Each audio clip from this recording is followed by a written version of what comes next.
while we were working on this project, we got word from the White House that President Donald Trump would be declaring the opioid epidemic a national public health crisis. The night that happened, I was at that support group you saw earlier, and I told them about it. Their first reaction was, well, can we go? We would love to be there. And unfortunately, it's not open to the public, so we decided to go in their place.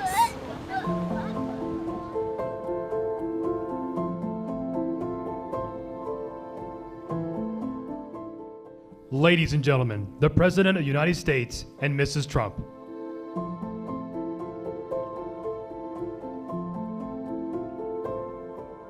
Addressing it will require all of our effort, and it will require us to confront the crisis in all of its very real complexity.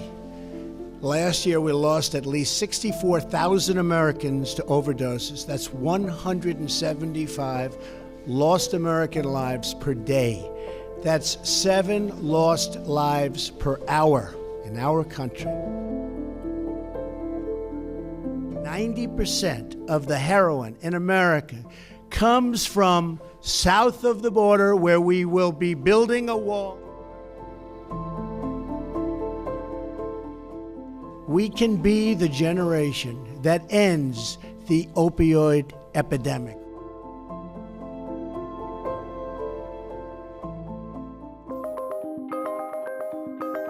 There are a lot of counties in North Carolina that don't have a Suboxone provider, so we can reach all 100 counties within the state by using this telemedicine.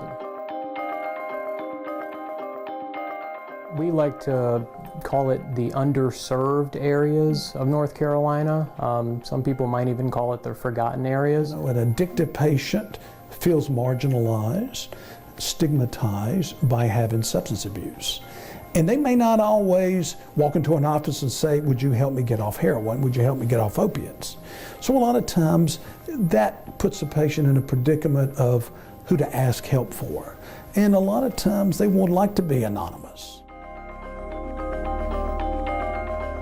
You don't like the term substitute. It's not substituting one drug for another. Right, I don't like it. Tell me why.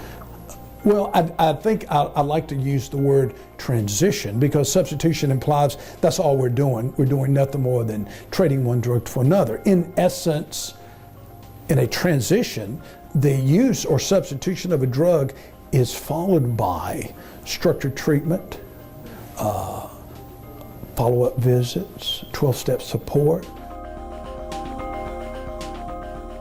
You can hear it when they say, you know, my family is proud of me. I got my life back. I hear that all the time. I got a job. Whenever I was going to get more dope, I would always say, okay, this is the last time.